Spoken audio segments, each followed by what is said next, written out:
If you're a fan of the strange, dark, and mysterious delivered in story format, then you've come to the right place. Imagine this. It's the dead of night, and you're alone, miles from anywhere, the only light for miles a flickering neon sign. You're working the graveyard shift, just trying to make it through until dawn. Then, the phone rings. A frantic voice on the other end, a chilling story of a predator lurking outside. You call for help, but before the police can arrive, you realize the predator isn't outside anymore. He's coming for you. And in the blink of an eye, you vanish. This isn't a horror movie script. This is the terrifying true story of Kelly Dove, a 20-year-old woman who disappeared from a Virginia gas station in 1982, leaving behind only a chilling phone call and a mystery that has haunted investigators for decades. Our story begins on the night of June 18, 1982, in the small town of Harrisonburg, Virginia. 20-year-old Kelly Dove was working the overnight shift at the Imperial gas station. It was a routine she knew well. Kelly was a responsible and hard-working young woman, saving up money and figuring out her next steps in life. She was known for her bright smile and friendly nature, a familiar face to the late-night travelers and locals who frequented the station. The Imperial gas station was situated right off a busy interstate, a common stopping point for truckers and long-haul drivers. On this particular night, the air was warm and humid, typical for a Virginia summer. The station was quiet, with only the occasional rumble of a truck passing on the highway to break the silence. Around 2:00 a.m., the quiet of Kelly's shift was shattered. The phone at the gas station rang, and when Kelly answered, the voice on the other end sent a chill down her spine. It was a man, and he was clearly distressed. He told Kelly that a customer at the gas station, a man in a silver or light blue Ford, had been harassing him. He claimed the man had exposed himself and was making inappropriate advances. The caller sounded panicked and pleaded with Kelly to call the police for him. Kelly, though likely frightened herself, remained calm. She told the man she would call the police right away. She tried to get more details, asking for the man's name or a better description of the car, but the caller was frantic and didn't provide much more information before hanging up. True to her word, Kelly immediately dialed 911. The dispatcher who took her call later described Kelly as sounding alarmed, but also composed. She relayed the story she had just been told by the anonymous caller. She described the silver Ford and the disturbing behavior of its driver. The police assured her they would send a patrol car to the station to investigate. As she waited, one can only imagine the fear that must have been creeping into Kelly's mind. She was alone in an isolated gas station in the middle of the night, having just received a deeply disturbing phone call about a potentially dangerous person right outside her workplace. Every shadow, every sound would have been magnified. A few minutes passed, and the phone rang again. It was the same man. This time, his voice was laced with pure terror. He told Kelly that the man in the silver Ford was coming back, that he was walking towards the gas station. Then, the line went dead.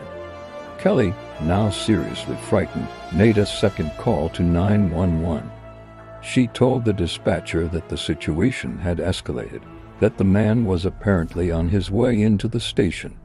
The dispatcher tried to keep her on the line to calm her down, but the call was cut short. What happened in those next few moments is the central, terrifying mystery of this entire case. Just 4 minutes after that final, frantic call, a police officer arrived at the Imperial gas station. He pulled into the brightly lit lot, expecting to find a scene of chaos, or at least a confrontation.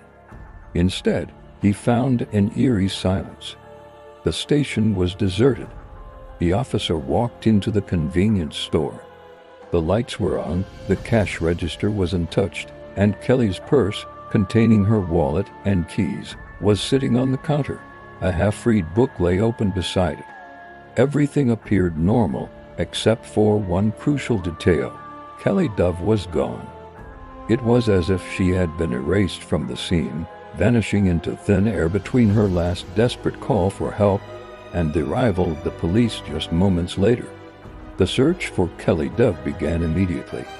The officer who first arrived on the scene called for backup, and soon the Imperial gas station was swarming with police. They canvassed the area, searching the woods behind the station, checking the bathrooms, and looking for any sign of a struggle or a clue as to where Kelly might have gone. But they found nothing. It was a pristine scene, almost too clean.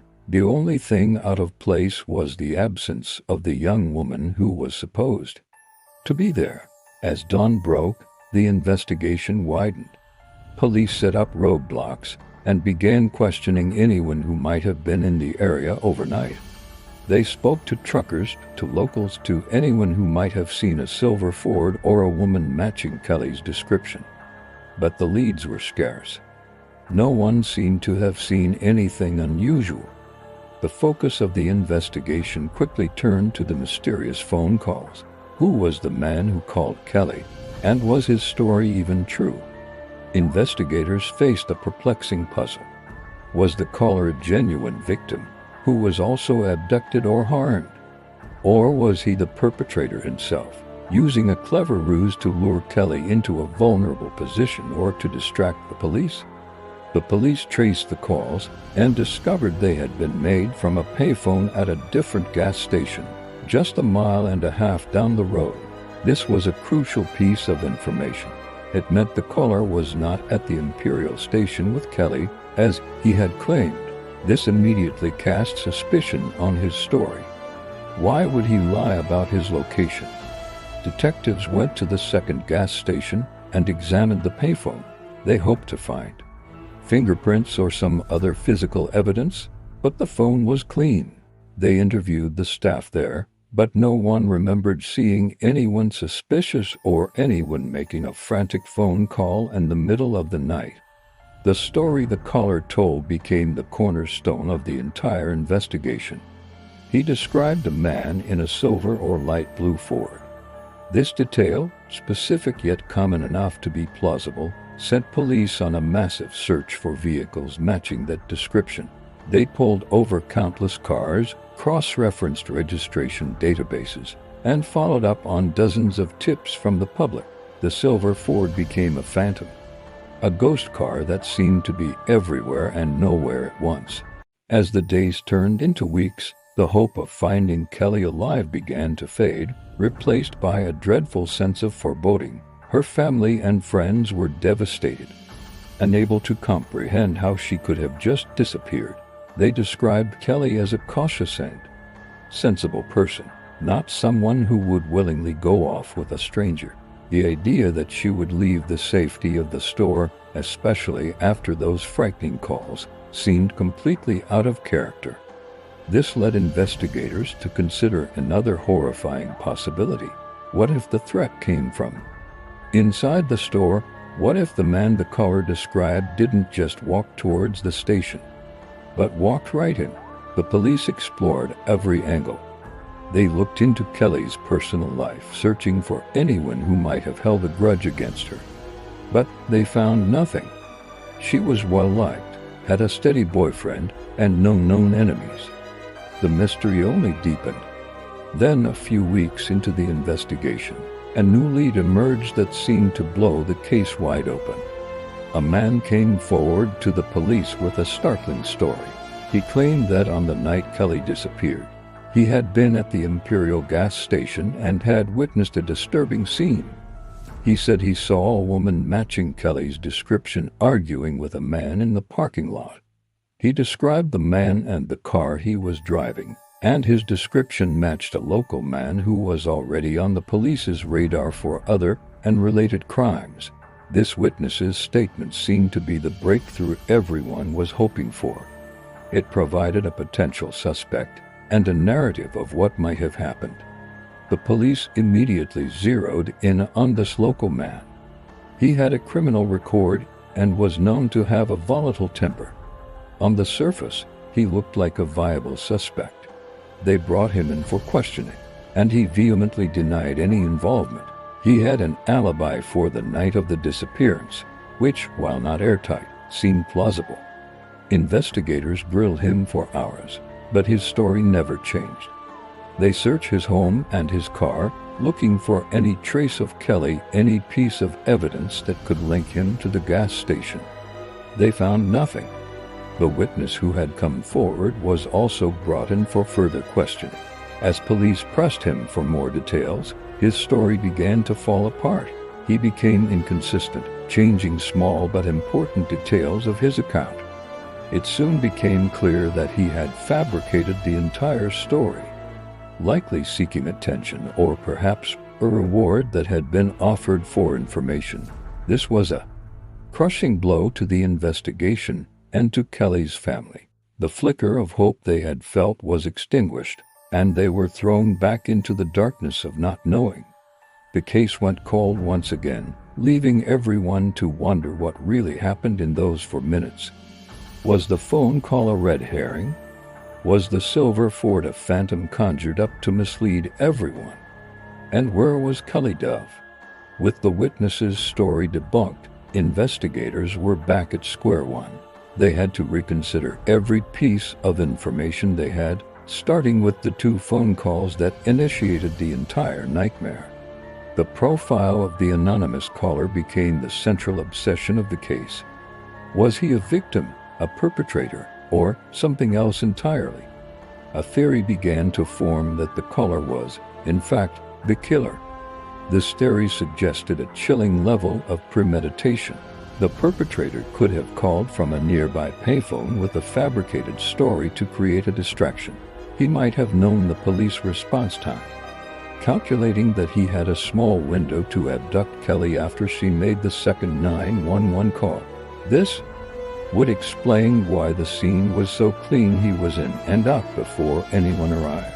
The story of the man in the silver Ford would have been a brilliant piece of misdirection, sending the police on a wild goose chase while he made his escape with Kelly. This theory, while terrifying, made a certain amount of sense. It accounted for the caller's lie about his location and the seemingly impossible speed of the abduction. It painted a picture of a cunning and ruthless predator who had carefully planned his attack. But if this was the case, who was this person, and why did he target Kelly? Investigators dove into the world of long-haul truckers and transient individuals who frequented the interstate. It was a daunting task. Thousands of people passed through that area every single day. The perpetrator could have been from anywhere, and by the time police started looking for him, he could have been hundreds of miles away, lost in the anonymity of the American highway system. Another theory, equally disturbing, suggested that the caller was a real person who had genuinely been harassed, but that he was not the killer. In this scenario, the man who harassed the caller, the man in the silver Ford, was the actual abductor. Perhaps after the caller fled the scene and phoned Kelly, the man in the silver Ford turned his attention to the gas station. He might have seen Kelly on the phone with the police and, in a fit of rage or panic, decided to abduct her to eliminate a witness. This would mean there were 2 criminals at play, the harasser in the Ford, and the initial caller who, by making that call, inadvertently set in motion the tragic chain of events that led to Kelly's disappearance. This theory was complicated, but it couldn't be dismissed. It would explain the caller's genuine panic, but also left police with 2 unidentified individuals to search for instead of 1. And then there was a third, even more complex possibility. What if the entire incident was a setup involving multiple people? Some have speculated that the phone call was a coordinated effort. One person makes the call to create a distraction, while an accomplice is lying in wait near the gas station. This would allow for a swift, silent abduction. This scenario could point towards a planned kidnapping, perhaps for ransom, though no ransom demand was ever made. Or it could have been something even more sinister, a crime committed by an organized group. This theory, however, lacked a clear motive. Kelly came from a family of modest means, making a ransom plot unlikely, and she had no known connections to any criminal organizations. Years passed, and the case of Kelly Dove grew colder. New detectives took over, rereading the old files, hoping to find a detail their predecessors had missed. They re-interviewed witnesses and explored new forensic technologies that weren't available in 1982. But the mystery remained locked in time. The 4-minute window between Kelly's last call and the officer's arrival was a black hole that had swallowed all the answers. The silver Ford was never definitively identified. The voice of the anonymous caller was never matched to a suspect. For Kelly's family, the years of not knowing were a special kind of torture. Every time a new story about an unidentified body surfaced, they braced for the worst. Every anniversary was a painful reminder of their loss. They held vigils, kept her story alive in the media, and never gave up hope that one day they would have answers. In the late 1980s, a new and unsettling lead emerged, connecting Kelly's case to a string of other crimes. Investigators began to look at Richard Evans, a serial killer who was active in Virginia and South Carolina during the 1990s. Evans was known for abducting and murdering young women. His method often involved a surprise attack, overpowering his victims quickly and leaving little evidence behind. He lived in the same region of Virginia, and his known crimes bore some chilling similarities to what might have happened to Kelly. He was a predator who moved through the area, and it was entirely possible that his reign of terror began much earlier than authorities initially believed. Evans was eventually cornered by police in 2002. Rather than be captured, he took his own life.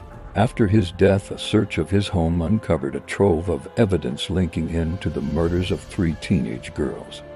Police also found maps, keys, and cryptic notes that suggested he may have had many more victims. They began the painstaking process of trying to link him to dozens of unsolved cold cases, including the disappearance of Kelly Dove. The timeline fit.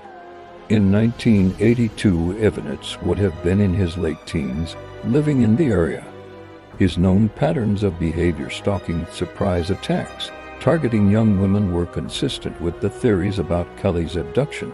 Could he have been the man who abducted Kelly from the gas station? Could he have been the anonymous caller, using a sophisticated ruse even at a young age? The possibility was tantalizing for investigators. Evans seemed like the perfect suspect. He was a known monster, and placing him at the scene of Kelly's disappearance would finally solve the decades-old mystery. Detectives worked tirelessly to find a concrete link. They re-examined all the evidence from the Kelly Dove case, looking for any DNA, any fingerprint, any fiber that could be matched to Evans. They cross-referenced his known movements and activities with the timeline of Kelly's disappearance. Despite their efforts, they could never find a definitive piece of evidence to tie Richard Evans to the Imperial gas station on that June night in 1982. There was no DNA match, no witness who could place him there, nothing in his journals or notes that explicitly mentioned Kelly Dove. He remained a strong person of interest, a shadow lurking over the case, but without concrete proof. His involvement remained just another theory. For Kelly's family, this was yet another dead end, another promising lead that ultimately led nowhere. The solution to the puzzle seemed to be within reach, yet it slipped through their fingers once again. The identity of Kelly's abductor and her ultimate fate remained a heartbreaking enigma. Decades have now passed since Kelly Dove vanished from the Imperial gas station. The station itself is no longer there, replaced by another building, the physical landmark of the tragedy erased by time. But the memory of what happened that night has not faded. For the community of Harrisonburg, and for the wider world of true crime enthusiasts, the case remains a haunting and cautionary tale. It's a story that highlights the vulnerability of anyone working a late-night shift, alone in an isolated place. It's a chilling reminder of how quickly a life can be upended, and how a few minutes of terror can stretch into a lifetime of unanswered questions. Let's revisit the central mystery, the phone call. It's the element that makes this case so unique and so maddeningly complex. If the call was a ruse by the killer, it was an act of incredible psychological manipulation. He didn't just create a distraction, he created a narrative. He painted a picture of a specific threat, the man in the silver Ford, that sent the entire investigation down a path that may have been a complete fabrication. He used Kelly's own sense of duty and compassion against her. She tried to help a stranger in distress, and that very act may have sealed her fate. This level of cunning suggests a predator who was not just violent, but also intelligent and calculating. Someone who enjoyed the game of cat-and-mouse with law enforcement.